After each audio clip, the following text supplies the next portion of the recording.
السلام علیکم ورحمۃ اللہ وبرکاتہ نحمدہ ونصلی علی رسولہ الکریم اما بعد فاعوذ باللہ من الشیطان الرجیم بسم اللہ الرحمن الرحیم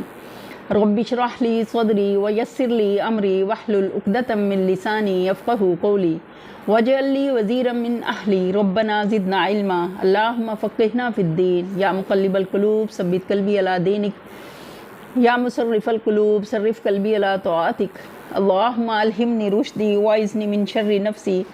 اللہم انی اسألک الہدی والتقی والعفاف والغنی رب اغفر وارحم انت خیر الراحمین رب ارحمہما کما ربیانی صغیرا ربنا آتنا من لدنک رحمتا وہیئ لنا من امرنا رشدا اللہم انی اسألک علما نافعا وعملا متقبلا ورزقا طیبا رب اغفر وارحم انت خیر الراحمین اللہم بارک لنا فی اوقاتنا آمین ثم آمین یا رب العالمین۔ ہم پڑھ رہے ہیں 10واں پارہ الحمدللہ۔ آج ہم شروع کریں گے سورہ توبہ۔ سورہ توبہ سے پہلے اللہ کے رسول نے بسم اللہ نہیں پڑھی تو اس کے شروع میں بسم اللہ نہیں لکھا گیا، اور اس کو ایسے ہی نبی صلی اللہ علیہ وسلم نے صحابہ کو سکھایا، اور صحابہ نے بھی بالکل ایسے ہی اس کو رکھا جیسے نبی صلی اللہ علیہ وسلم نے ان کو سکھایا۔ براءۃ من اللہ ورسولہ الی الذین عاہدتم من المشرکین، اعلان برات ہے اللہ اور اس کے رسول کی طرف سے ان مشرکین کو جن سے تم نے معاہدے کیے تھے۔ جیسا کہ ہم سورہ پہلے دیکھ چکے ہیں کہ یہ خطبہ رکوع 5 کے آخر تک 9 ہجری میں اس وقت نازل ہوا تھا جب نبی صلی اللہ علیہ وسلم حضرت ابوبکر کو حج کے لیے روانہ کر چکے تھے۔ ان کے پیچھے جب یہ نازل ہوا تو صحابہ کرام نے حضور صلی اللہ علیہ وسلم سے عرض کیا کہ اسے ابوبکر کو بھیج دیجیے تاکہ وہ حج میں اس کو سنا دیں، لیکن آپ صلی اللہ علیہ وسلم نے فرمایا کہ اس اہم معاملے کا اعلان میری طرف سے میرے ہی گھر کے کسی آدمی کو کرنا چاہیے۔ چنانچہ آپ نے حضرت علی کو اس خدمت پر مامور کیا، اور ساتھ ہی یہ ہدایت بھی فرمائی کہ حاجیوں کے مجمع عام میں اسے سنانے کے بعد حسب ذیل 4 باتوں کا اعلان بھی کر دیں۔ نمبر 1، جنت میں کوئی ایسا شخص داخل نہ ہوگا جو دین اسلام کو قبول کرنے سے انکار کرے۔ نمبر 2، اس سال کے بعد کوئی مشرک حج کے لیے نہ آئے۔ نمبر 3، بیت اللہ کے گرد برہنہ طواف کرنا ممنوع ہے، منع کر دیا گیا۔ نمبر 4، جن لوگوں کے ساتھ رسول اللہ صلی اللہ علیہ وسلم کا معاہدہ باقی ہے، یعنی جو نقض عہد کے مرتکب نہیں ہوئے ہیں، ان کے ساتھ مدت معاہدہ تک وفا کی جائے گی۔ اس مقام پر یہ جان لینا بھی فائدے سے خالی نہ ہوگا کہ فتح مکہ کے بعد دور اسلامی کا پہلا حج 8 ہجری میں قدیم طریقے پر ہوا، پھر 9 ہجری میں یہ دوسرا حج مسلمانوں نے اپنے طریقے پر کیا اور مشرکین نے اپنے طریقے پر، اس کے بعد تیسرا حج 10 ہجری میں خالص اسلامی طریقے پر ہوا، اور یہی وہ مشہور حج ہے جسے حجۃ الوداع کہتے ہیں۔ نبی صلی اللہ علیہ وسلم نے پہلے 2 سال حج کے لیے تشریف نہ لے گئے، تیسرے سال جب بالکل شرک کا استحصال ہو گیا تب آپ نے حج ادا فرمایا۔ پھر سورہ انفال کی آیت 58 میں گزر چکا ہے کہ جب تمہیں کسی قوم سے خیانت یعنی غداری کا اندیشہ ہو تو علی اعلان اس کا معاہدہ اس کی طرف پھینک دو اور اسے خبردار کر دو کہ اب ہمارا تم سے کوئی معاہدہ باقی نہیں ہے۔ اس اعلان کے بغیر کسی معاہد قوم کے خلاف جنگی کارروائی شروع کر دینا خود خیانت کا مرتکب ہونا ہے۔ اسی ضابطۂ اخلاق کے مطابق معاہدات کی منسوخی کا یہ اعلان عام ان تمام قبائل کے خلاف کیا گیا جو عہد و پیمان کے باوجود ہمیشہ اسلام کے خلاف سازشیں کرتے رہے تھے اور موقع پاتے ہی عہد کو بالائے طاق رکھ کر دشمنی پر اتر آتے تھے۔ یہ کیفیت بنی کنانہ اور بنی زمرہ اور شاید ایک آدھ اور قبیلے کے سوا باقی تمام ان قبائل کی تھی جو اس وقت تک شرک پر قائم تھے۔ اس اعلان برات سے عرب میں شرک و مشرکین کا وجود گویا عملاً خلاف قانون ہو گیا، اور ان کے لیے سارے ملک میں کوئی جائے پناہ نہ رہی، کیونکہ ملک کا غالب حصہ اسلام کے زیر نگیں آ چکا تھا۔ یہ لوگ تو اپنی جگہ اس بات کے منتظر تھے کہ روم فارس کی طرف سے اسلامی سلطنت کو جب کوئی خطرہ لاحق ہو یا نبی صلی اللہ علیہ وسلم وفات پا جائیں تو یکا یک نقض عہد کر کے ملک میں خانہ جنگی برپا کر دیں، لیکن اللہ اور اس کے رسول نے ان کی ساعت منتظرہ آنے سے پہلے ہی بساط ان پر الٹ دی اور اعلان برات کر کے ان کے لیے اس کے سوا کوئی چارہ کار باقی نہ رہنے دیا کہ یا تو لڑنے پر تیار ہو جائیں اور اسلامی طاقت سے ٹکرا کر صفحہ ہستی سے مٹ جائیں، یا ملک چھوڑ کر نکل جائیں، یا پھر اسلام قبول کر کے اپنے آپ کو اور اپنے علاقے کو اس نظم و ضبط کی گرفت میں دے دیں جو ملک کے بیشتر حصے کو پہلے ہی منضبط کر چکا تھا۔ اس عظیم الشان تدبیر کی پوری حکمت اس وقت سمجھ میں آ سکتی ہے جبکہ ہم اس فتنہ ارتداد کو نظر میں رکھیں جو اس واقعے کے 1.5 سال بعد نبی صلی اللہ علیہ وسلم کی وفات پر ملک کے مختلف گوشوں میں برپا ہوا اور جس نے اسلام کے نو تعمیر کثر کو یکلخت متزلزل کر دیا۔ اگر کہیں 9 ہجری کی اس اعلان برات سے شرک کی منظم طاقت ختم نہ کر دی گئی ہوتی اور پورے ملک پر اسلام کی قوت ضابطہ کا استعلان پہلے ہی مکمل نہ ہو چکا ہوتا تو ارتداد کی شکل میں جو فتنہ حضرت ابوبکر کی خلافت کے آغاز میں اٹھا تھا اس سے کم از کم 10 گنی زیادہ طاقت کے ساتھ بغاوت اور خانہ جنگی کا فتنہ اٹھتا اور شاید تاریخ اسلام کی شکل اپنی موجودہ صورت سے بالکل ہی مختلف ہوتی۔ تو اس چیز سے بچا لیا۔ فَسِیحُوا فِی الْأَرْضِ 4 أَشْهُرٍ وَاعْلَمُوا أَنَّکُمْ غَیْرُ مُعْجِزِی اللَّہِ وَأَنَّ اللَّهَ مُخْزِی الْکَافِرِینَ۔ پس تم لوگ ملک میں 4 مہینے اور چل پھر لو اور جان رکھو کہ تم اللہ کو عاجز کرنے والے نہیں ہو، اور یہ کہ اللہ منکرین حق کو رسوا کرنے والا ہے۔ یہ اعلان 10 ذی الحج 9 ہجری کو ہوا تھا۔ اس وقت سے 10 ربیع الثانی 10 ہجری تک 4 مہینے کی مہلت ان لوگوں کو دی گئی کہ اس دوران میں اپنی پوزیشن پر اچھی طرح غور کر لیں، لڑنا ہو تو لڑائی کے لیے تیار ہو جائیں،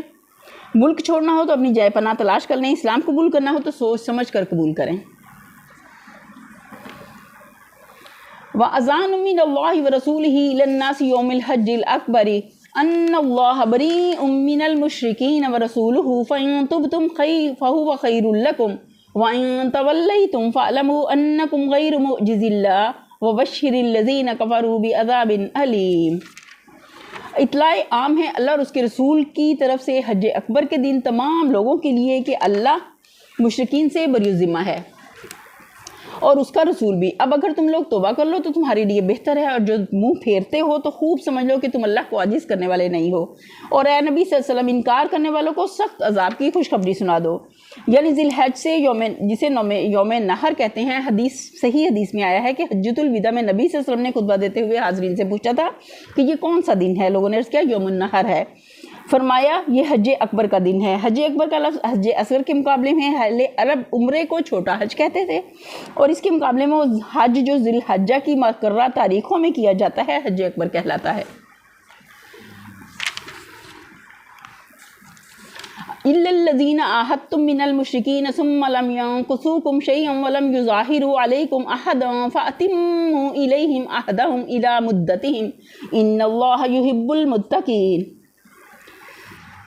بجز ان مشرکین کے جن سے تم نے معاہدے کیے، پھر انہوں نے اپنے عہد کو پورا کرنے میں تمہارے ساتھ کوئی کمی نہیں کی اور نہ تمہارے خلاف کسی کی مدد کی، تو ایسے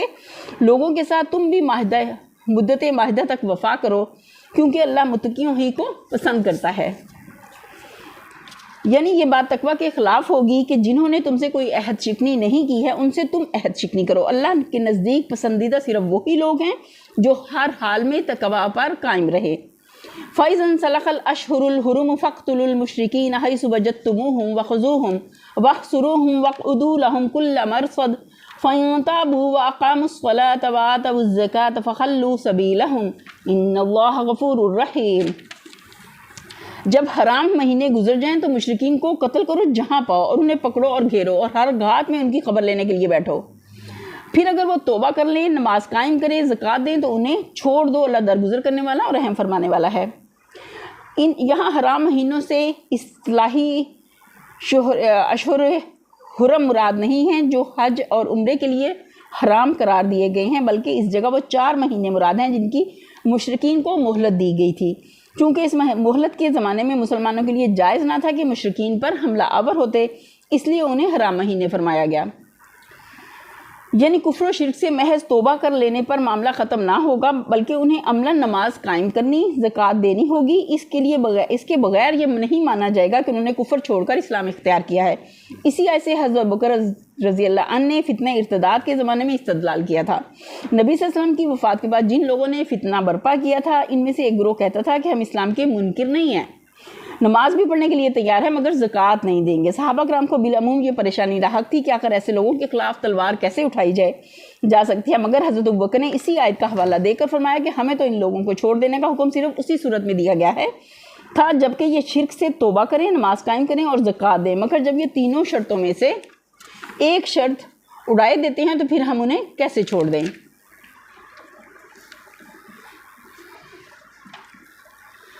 وَإِنْ أَحَدٌ مِّنَ الْمُشْرِكِينَ اسْتَجَارَكَ فَأَجِرْهُ حَتَّى يَسْمَعَ كَلَامَ اللَّهِ ثُمَّ أَبْلِغْهُ مَأْمَنَهُ ذَلِكَ بِأَنَّهُمْ قَوْمٌ لَا يَعْلَمُونَ۔ اور اگر مشرکین میں سے کوئی شخص پناہ مانگ کر تمہارے پاس آنا چاہے تاکہ اللہ کا کلام سنے تو اسے پناہ دے دو، یہاں تک کہ وہ اللہ کا کلام سن لے، پھر وہ اسے اس کے مامن تک پہنچا دو۔ یہ اس لیے کرنا چاہیے کہ یہ لوگ علم نہیں رکھتے۔ یعنی دوران جنگ میں اگر کوئی دشمن تم سے درخواست کرے کہ میں اسلام کو سمجھنا چاہتا ہوں تو مسلمانوں کو چاہیے کہ اسے امان دے کر اپنے ہاں آنے کا موقع دیں اور اسے سمجھائیں۔ پھر اگر وہ قبول نہ کرے تو اسے اپنی حفاظت میں اس کے ٹھکانے تک واپس پہنچا دیں۔ فقہ اسلامی میں ایسے شخص کو جو امان دے کر دارالاسلام میں آئے مستامن کہا جاتا ہے۔ کیف یکون للمشرکین عہد عند اللہ وعند رسولہ الا الذین عاہدتم عند المسجد الحرام فما استقاموا لکم فاستقیموا لہم ان اللہ یحب المتقین۔ ان مشرکین کے لیے اللہ اور اس کے رسول کے نزدیک کوئی عہد آخر کیسے ہو سکتا ہے بجز ان لوگوں کے جن سے تم نے مسجد حرام کے پاس معاہدہ کیا تھا، تو جب تک وہ تمہارے ساتھ سیدھے رہیں تم بھی ان کے ساتھ سیدھے رہو، کیونکہ اللہ متقیوں کو پسند کرتا ہے۔ یعنی بنی کنانہ، بنی خزاع اور بنی زمرہ یہ مراد ہیں۔ کیف وَإِن يَظْهَرُوا عَلَيْكُمْ لَا يَرْقُبُوا فِيكُمْ إِلًّا وَلَا ذِمَّةً يُرْضُونَكُمْ بِأَفْوَاهِهِمْ وَتَأْبَى قُلُوبُهُمْ وَأَكْثَرُهُمْ فَاسِقُونَ۔ مگر ان کے سوا دوسرے مشرکین کے ساتھ کوئی عہد کیسے ہو سکتا ہے، جبکہ ان کا حال یہ ہے کہ تم پر قابو پا جائیں تو تمہارے معاملے میں کسی قرابت کا لحاظ نہ کریں اور نہ کسی معاہدے کی ذمہ داری کا۔ وہ اپنی زبانوں سے تم کو راضی کرنے کی کوشش کرتے ہیں مگر ان کے دل انکار کرتے ہیں اور ان میں سے اکثر لوگ فاسق ہیں۔ یعنی بظاہر تو وہ صلح کی شرطیں پیش کرتے ہیں مگر دل میں بدعہدی کا ارادہ ہوتا ہے، اور اس کا ثبوت تجربے سے اس طرح ملتا ہے کہ جب کبھی انہوں نے معاہدہ کیا توڑنے ہی کے لیے کیا۔ یعنی ایسے لوگ ہیں جنہوں نے نہ اخلاقی ذمہ داریوں کا ان کو احساس ہے اور نہ اخلاقی پابندیوں کے توڑنے میں کوئی باک۔ اشتروا بآیات اللہ ثمنا قلیلا فصدوا عن سبیلہ انہم ساء ما کانوا یعملون۔ انہوں نے اللہ کی آیات کے بدلے تھوڑی سی قیمت قبول کر لی، پھر اللہ کے راستے میں سیدھے راہ بن کر کھڑے ہو گئے۔ بہت برے کرتوت تھے جو یہ کرتے رہے۔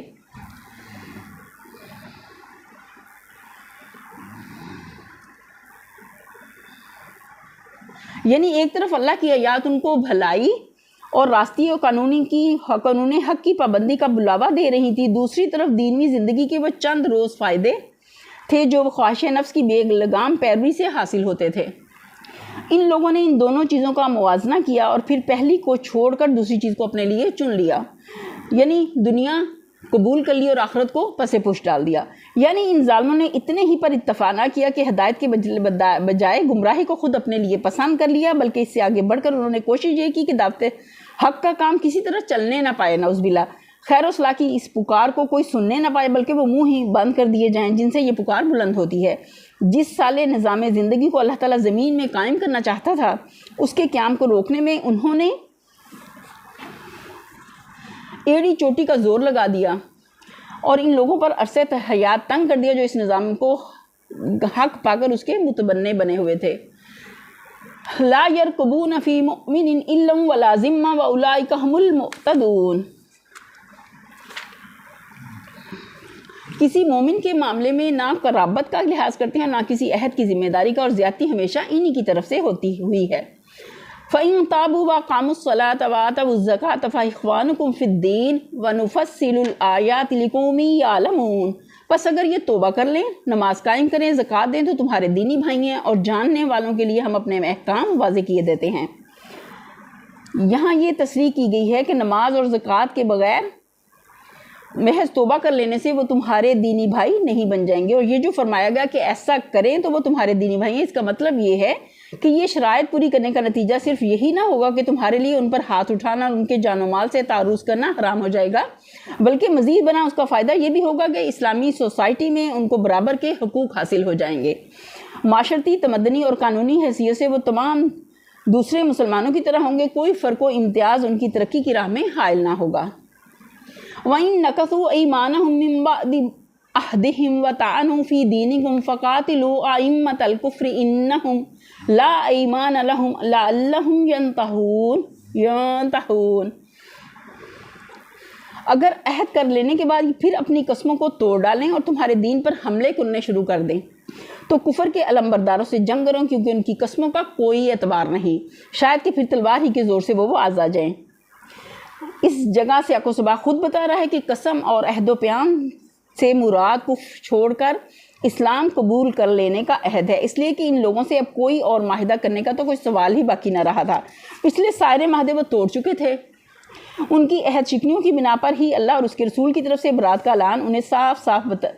سنایا جا چکا تھا۔ یہ بھی فرما دیا گیا تھا کہ آخر ایسے لوگوں کے ساتھ کوئی معاہدہ کیسے کیا جا سکتا ہے، اور یہ فرمان بھی صادر ہو چکا تھا کہ اب انہیں صرف اسی صورت میں چھوڑا جا سکتا ہے کہ یہ کفر و شرک سے توبہ کر کے اقامت صلاۃ اور ایتاء زکوٰۃ کی پابندی قبول کر لیں۔ اس لیے یہ آیت مرتدین سے جنگ کے معاملے میں بالکل صریح واضح ہے۔ دراصل اس میں اس فتنہ ارتداد کی طرف اشارہ ہے جو 1.5 سال بعد خلافت صدیقی کی ابتدا میں برپا ہوا۔ حضرت ابوبکر رضی اللہ عنہ نے اس موقع پر جو طرز عمل اختیار کیا وہ ٹھیک اسی ہدایت کے مطابق تھا جو اس آیت میں پہلے ہی دی جا چکی تھی۔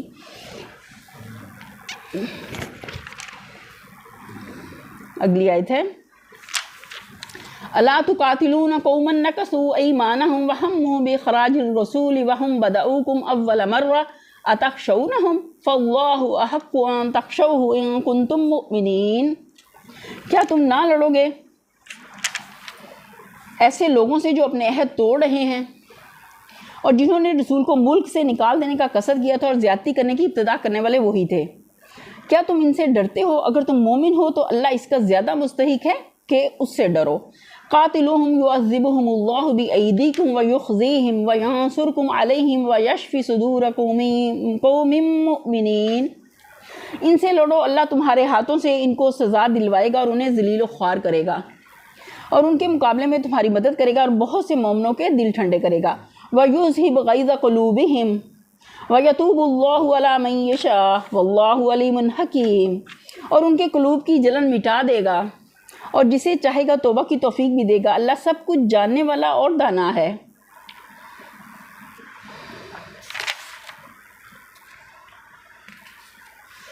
یہاں تقریر کا رخ مسلمانوں کی طرف پھرتا ہے اور ان کو جنگ پر ابھارنے اور دین کے معاملے میں کسی رشتہ و قرابت اور کسی دینی مسلط کا لحاظ نہ کرنے کی پرزور تلقین کی جاتی ہے۔ اس حصے تقریر کی پوری روح کو سمجھنے کے لیے پھر ایک مرتبہ اس صورتحال کو سامنے رکھ لینا چاہیے جو اس وقت درپیش تھی۔ اس میں شک نہیں کہ اسلام اب ملک کے ایک بڑے حصے پر چھا گیا تھا اور عرب میں کوئی ایسی بڑی طاقت نہ رہی تھی جو اس کو ضوابط مبارزت دے سکتی ہو، لیکن پھر بھی جو فیصلہ کن اور انتہائی انقلابی قدم اس موقع پر اٹھایا جا رہا تھا اور اس کے اندر بہت سے خطرناک پہلو ظاہر بین نگاہوں کو نظر آ رہے تھے۔ نمبر 1، تمام مشرک قبائل کو بیک وقت معاہدات کی منسوخی کا چیلنج دے دینا، پھر مشرکین کے حج کی بندش، کعبے کی تولیت میں تغیر اور رسوم جاہلیت کا کلی انسداد۔ یہ معنی رکھتا تھا کہ ایک مرتبہ سارے ملک میں آگ سی لگ جائے اور مشرکین و منافقین اپنا آخری قطرہ خون تک اپنے مفادات اور تعصبات کی حفاظت کے لیے بہا دینے پر آمادہ ہو جائیں گے۔ نمبر 2، حج کو صرف اہل توحید کے لیے مخصوص کر دینے اور مشرکین پر کعبے کا راستہ بند کر دینے کے معنی یہ تھے کہ ملک کی آبادی کا ایک معتبدہ حصہ جو ابھی مشرک تھا کعبے کی طرف اس نقل و حرکت سے باز رہ جائے جو صرف مذہبی حیثیت ہی سے نہیں بلکہ معاشی حیثیت سے بھی عرب میں غیر معمولی حیثیت رکھتی تھی اور جس پر اس زمانے میں عرب کی معاشی زندگی کا بہت بڑا انحصار تھا۔ نمبر 3، جو لوگ صلح حدیبیہ اور فتح مکہ کے بعد ایمان لائے تھے ان کے لیے یہ معاملہ بڑی کڑی آزمائش کا تھا، کیونکہ ان کے بہت سے بھائی بند عزیز و اقارب ابھی تک مشرک تھے اور ان میں سے ایسے لوگ بھی تھے جن کے مفاد قدیم نظام جاہلی کے مناسب سے وابستہ تھے۔ اب جو بظاہر تمام مشرکین عرب کا تہس نہس کر ڈالنے کی تیاری کی جا رہی تھی تو اس کے معنی یہ تھے کہ یہ نئے مسلمان خود اپنے ہاتھوں اپنے خاندانوں اور اپنے جگر گوشوں کو پیبند خاک کر دیں اور ان کے جاہ و منصب اور صدیوں کے قائم شدہ امتیازات کا خاتمہ کر دیں، اگرچہ فی الواقع اس میں کوئی خطرہ بھی عملاً بروئے کار نہ آیا۔ اعلان برات سے ملک میں حرب کلی کی آگ بھڑکنے کے بجائے یہ نتیجہ برآمد ہوا کہ تمام اطراف و اکناف عرب سے بچے کچے مشرک قبائل اور امراء و ملوک کے وفد آنے شروع ہو گئے جنہوں نے نبی صلی اللہ علیہ وسلم کے سامنے اسلام و اطاعت کا عہد کیا اور ان کے اسلام قبول کرنے پر نبی صلی اللہ علیہ وسلم نے ہر ایک کو اس کی پوزیشن پر بحال رکھا۔ لیکن جس وقت اس نئی پالیسی کا اعلان کیا جا رہا تھا اس وقت بہرحال کوئی بھی اس نتیجے کو پیشگی نہ دے سکتا تھا، نیز یہ کہ اس اعلان کے ساتھ ہی اگر مسلمان اسے بزور نافذ کرنے کے لیے پوری طرح تیار نہ ہو جاتے تو شاید یہ نتیجہ برآمد بھی نہ ہوتا۔ اس لیے ضروری تھا کہ مسلمانوں کو اس موقع پر جہاد فی سبیل اللہ کی پرجوش تلقین کی جاتی اور ان کے ذہن سے ان تمام اندیشوں کو دور کر دیا جاتا جو اس پالیسی پر عمل کرنے میں ان کو نظر آ رہے تھے، اور ان کو ہدایت کی جاتی کہ اللہ کی مرضی پوری کرنے میں انہیں کسی چیز کی پرواہ نہ کرنی چاہیے۔ پھر آگے جو اللہ تعالیٰ کہتے ہیں کہ اللہ جسے چاہے توبہ کی توفیق دے دے، یہ ایک ہلکا سا اشارہ ہے اس امکان کی طرف جو آگے چل کر واقعے کی صورت میں نمودار ہوا۔ مسلمان جو یہ سمجھ رہے تھے کہ بس یہ اس اعلان کے ساتھ ہی ملک میں خون کی ندیاں بہہ جائیں گی، ان کی اس غلط فہمی کو دور کرنے کے لیے اشارتاً انہیں بتایا گیا کہ یہ پالیسی اختیار کرنے میں جہاں اس کا امکان ہے کہ ہنگامہ جنگ برپا ہوگا، وہاں اس کا بھی امکان ہے کہ لوگوں کو توبہ کی توفیق نصیب ہوگی۔ لیکن اس اشارے کو زیادہ نمایاں اس لیے نہیں کیا گیا کہ ایسا کرنے سے ایک طرف تو مسلمانوں کی تیاری جنگ ہلکی پڑ جاتی اور دوسری طرف مشرکین کے لیے اس دھمکی کا پہلو بھی خفیف ہو جاتا ہے، جس نے انہیں پوری سنجیدگی کے ساتھ اپنی پوزیشن کی نزاکت پر غور کرنے اور بالآخر نظام اسلامی میں جذب ہو جانے پر آمادہ کیا۔ ام حسبتم ان تترکوا ولما یعلم اللہ الذین جاہدوا منکم ولم یتخذوا من دون اللہ ولا رسولہ ولا المؤمنین ولیجا واللہ خبیر بما تعملون۔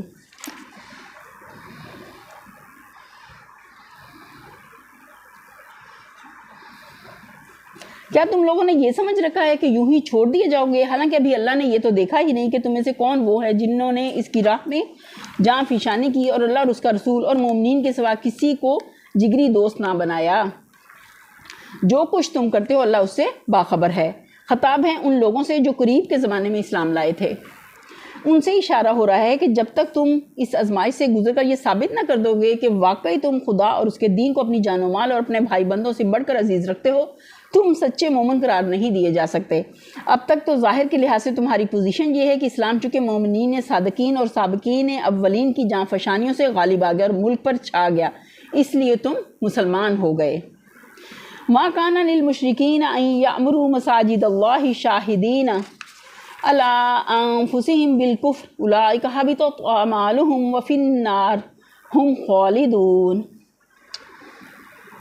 مشرکین کا یہ کام نہیں کہ وہ اللہ کی مسجدوں کے مجاور و خادم بنے، اور حالانکہ اپنے اوپر وہ خود کفر کی شہادت دے رہے ہیں تو ان کے سارے اعمال ضائع ہو گئے ہیں اور جہنم میں انہیں ہمیشہ رہنا ہے۔ یعنی جو مساجد خدائے واحد کی عبادت کے لیے بنی ہوں، ان کے متولی مجاور خادم اور آبادکار بننے کے لیے وہ لوگ کسی طرح موضوع نہیں ہو سکتے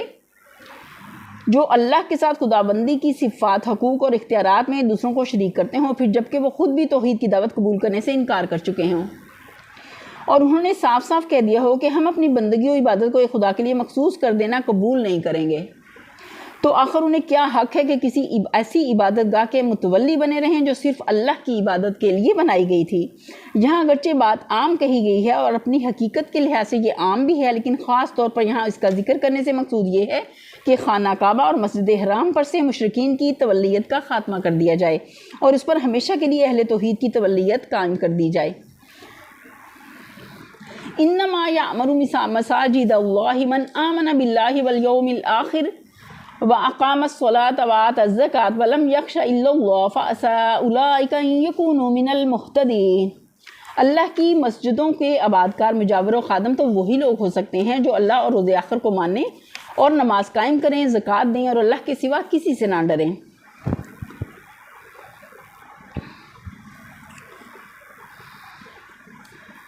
یعنی جو تھوڑی بہت واقعی خدمت انہوں نے بیت اللہ کی انجام دی، وہ بھی اس وجہ سے ضائع ہوگی کہ یہ لوگ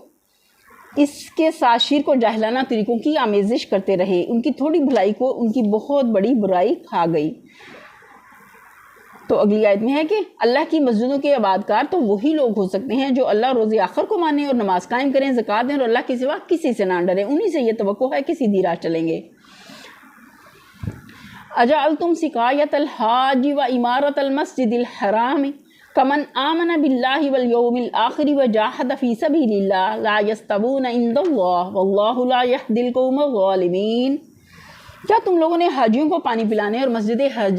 حرام کی مجاوری کرنے کو اس شخص کے کام کے برابر ٹھہرا لیا جو ایمان لایا اللہ پر اور روز آخر پر اور جس نے جاں فشانی کی اللہ کی راہ میں، اور اللہ کے نزدیک تو یہ دونوں برابر نہیں، اور اللہ ظالموں کی رہنمائی نہیں کرتا۔ یعنی کسی زیارت گاہ کی سجادہ نشینی، مجاوری اور چند نمائشی اعمال، مذہبی اعمال کی بجا آوری جس پر دنیا کے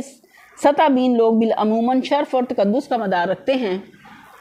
اللہ کے نزدیک کوئی قدر و منزلت نہیں رکھتی۔ اصلی قدر و قیمت ایمان اور راہ خدا میں قربانی کی ہے۔ ان صفات کا جو شخص بھی حامل ہو وہ قیمتی آدمی ہے، خواہ وہ کسی اونچے خاندان سے تعلق نہ رکھتا ہو اور کسی قسم کے امتیازی ترے اس کو لگے ہوئے نہ ہوں، لیکن جو لوگ ان صفات سے خالی ہیں وہ محض اس لیے کہ بزرگ زادے ہیں، سجادہ نشینی ان کے خاندان میں مدتوں سے چلی آ رہی ہے، اور خاص موقعوں پر کچھ مذہبی مراسم کی نمائش وہ بڑی شان کے ساتھ کر دیا کرتے ہیں، نہ کسی مرتبے کے مستحق ہو سکتے ہیں، اور نہ یہ جائز ہو سکتا ہے کہ ایسے بے حقیقت موروثی حقوق کو تسلیم کر کے مقدس مقامات اور مذہبی ادارے ان نالائق لوگوں کے ہاتھوں میں رہنے دیے جائیں۔ الذین آمنوا وہاجروا وجاہدوا فی سبیل اللہ باموالہم وانفسہم اعظم درجۃ عند اللہ واولئک ھم الفائزون۔ اللہ کے ہاں تو انہی لوگوں کا درجہ بڑا ہے جو ایمان لائے اور جنہوں نے اس کی راہ میں گھر بار چھوڑے اور جان و مال سے جہاد کیا، وہی کامیاب ہیں۔ یبشرہم ربہم برحمت منہ ورضوان وجنات لہم فیہا نعیم مقیم۔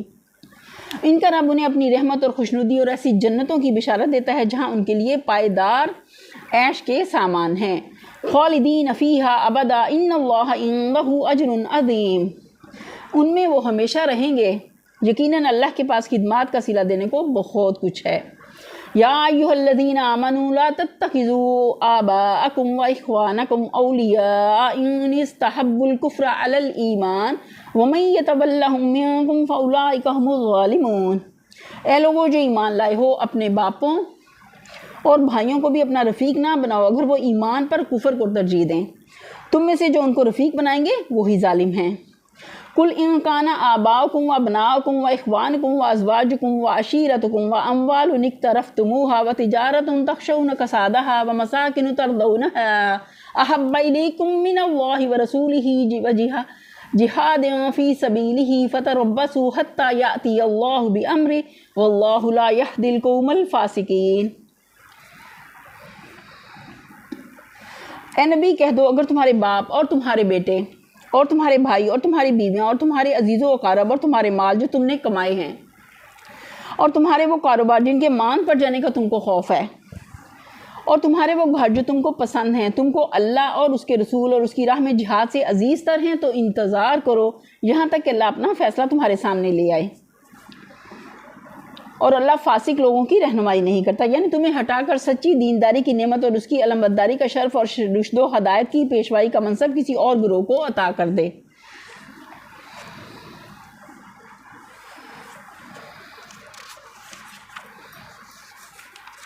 لَقَدْ نَصَرَكُمُ اللَّهُ فِي مَوَاطِنَ كَثِيرَةٍ وَيَوْمَ حُنَيْنٍ إِذْ أَعْجَبَتْكُمْ كَثْرَتُكُمْ فَلَمْ تُغْنِ عَنكُمْ شَيْئًا وَضَاقَتْ عَلَيْكُمُ الْأَرْضُ بِمَا رَحُبَتْ ثُمَّ وَلَّيْتُمْ مُدْبِرِينَ۔ اللہ اس سے پہلے بہت سے مواقع پر تمہاری مدد کر چکا ہے، ابھی غزوہ حنین کے روز اس کی دستگیری کی شان تم دیکھ چکے ہو۔ اس روز تمہیں اپنی کثرت تعداد کا غرہ تھا، مگر وہ تمہارے کچھ کام نہ آئی، اور زمین میں اپنی وسعت کے باوجود تم پر تنگ ہو گئی اور تم پھر پیٹ پھیر کر بھاگ نکلے۔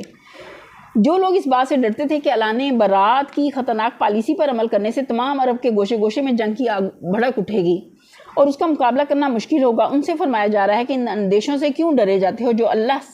اس سے بہت زیادہ سخت خطرات کے موقع پر تمہاری مدد کر چکا ہے، وہ اب بھی تمہاری مدد کو موجود ہے۔ اگر یہ کام تمہاری قوت پر منحصر ہوتا تو مکہ ہی سے آگے نہ بڑھتا، ورنہ بدر میں تو ضرور ہی ختم ہو جاتا، مگر اس کی پشت پر تو اللہ کی طاقت ہے، اور پچھلے تجربات تم پر ثابت کر چکے ہیں کہ اللہ ہی کی طاقت اب تک اس کو فروغ دیتی رہی ہے، لہٰذا یقین رکھو آج بھی وہی اسے فروغ دے گا۔ غزوہ حنین جس کا یہاں ذکر کیا گیا شوال 8 ہجری میں ان آیات کے نزول سے صرف 12-13 مہینے پہلے مکہ اور طائف کے درمیان وادی حنین میں پیش آیا تھا۔ اس غزوہ میں مسلمانوں کی طرف سے 12,000 فوج تھی، جو اس سے پہلے کبھی کسی اسلامی غزوہ میں اتنی اکٹھی نہیں ہوئی تھی، اور دوسری طرف کفار ان سے بہت کم تھے، لیکن اس کے باوجود قبیلہ حوازن کے تیر اندازوں نے ان کا منہ پھیر دیا اور لشکر اسلام بری طرح تتر بتر ہو کر پسپا ہوا۔ اس وقت نبی صلی اللہ علیہ وسلم اور چند مٹھی بھر جان باز صحابہ تھے جن کے قدم اپنی جگہ پر جمے رہے، اور انہیں کی ثابت قدمی کا یہ نتیجہ تھا کہ دوبارہ فوج کی ترتیب قائم ہو سکی اور بالآخر فتح مسلمانوں کے ہاتھ رہی، ورنہ فتح مکہ سے جو کچھ حاصل ہوا تھا اس سے بہت زیادہ حنین میں کھو دینا پڑتا۔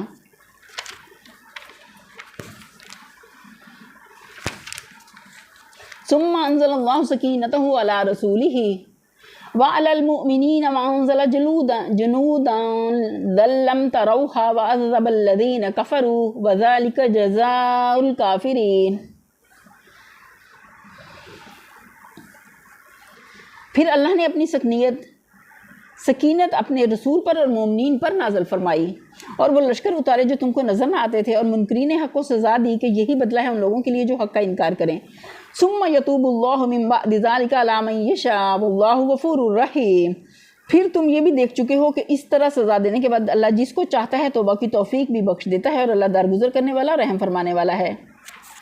غزوہ حنین میں فتح حاصل کرنے کے بعد نبی صلی اللہ علیہ وسلم نے شکست خوردہ دشمنوں کے ساتھ جس فیاضی و کریم و نفسی کا برتاؤ کیا، اس کا نتیجہ یہ ہوا کہ ان میں سے بیشتر آدمی مسلمان ہو گئے۔ اس مثال سے مسلمان کو یہ بتانا مقصود ہے کہ تم نے یہ کیوں سمجھ رکھا ہے کہ اب سارے مشرکین عرب تہس نہس کر ڈالے جائیں گے، نہیں، بلکہ پہلے کے تجربات کو دیکھتے ہوئے تو تم کو یہ توقع ہونی چاہیے کہ جب نظام جاہلیت کے فروغ و بقا کی کوئی امید ان لوگوں کو باقی نہ رہے گی اور وہ سہارے ختم ہو جائیں گے جن کی وجہ سے یہ اب تک جاہلیت کو چمٹے ہوئے ہیں، تو خود بخود یہ اسلام کے دامن رحمت میں پناہ لینے کے لیے آ جائیں گے۔ یا ایھا الذین آمنوا انما المشرکون نجس فلا یقربوا المسجد الحرام بعد عامهم ھذا وان خفتم عیلۃ فسوف یغنیکم اللہ من فضلہ ان شاء ان اللہ علیم حکیم۔ اے ایمان والو، مشرکین ناپاک ہیں، لہٰذا اس سال کے بعد یہ مسجد حرام کے قریب نہ پھٹکنے پائیں،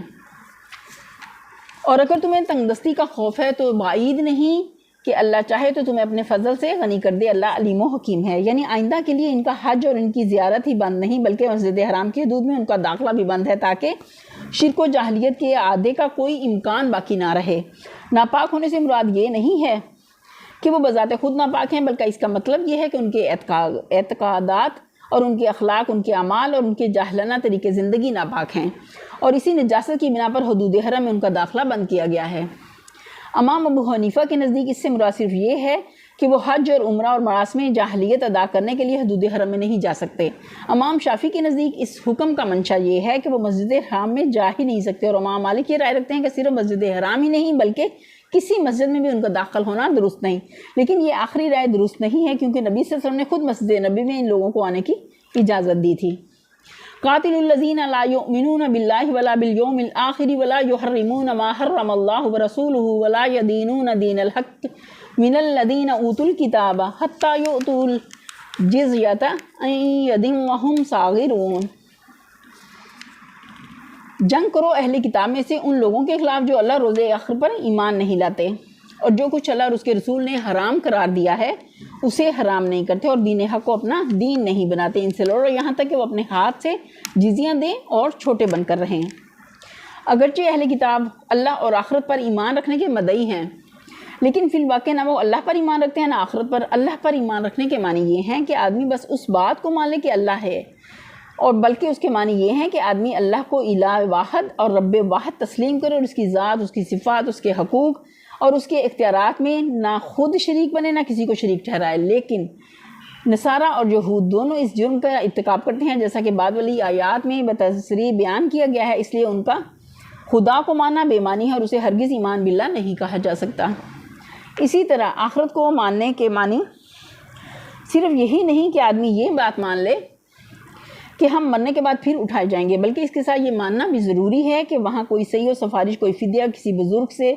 منتسب ہونا کام نہ آئے گا، اور نہ کوئی کسی کا کفارہ بن سکے گا۔ اللہ کی عدالت میں بے لاگ انصاف ہوگا، اور آدمی کے ایمان و عمل کے سوا کسی چیز کا لحاظ نہ کیا جائے گا۔ اس عقیدے کے بغیر آخرت کو ماننا لا حاصل ہے، لیکن یہود و نصارہ نے اسی پہلو سے اپنے عقیدے کو خراب کر لیا ہے، لہٰذا ان کا ایمان بالآخرت بھی مسلم نہیں ہے۔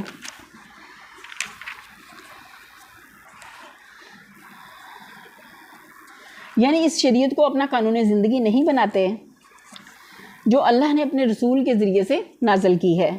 یعنی لڑائی کی غایت یہ نہیں کہ وہ ایمان لے ہیں اور دین حق کے پیرو بن جائیں، بلکہ اس کی غایت یہ ہے کہ ان کی خود مختاری و بالادستی ختم ہو جائے، وہ زمین میں حاکم اور صاحب امر بن کر رہیں،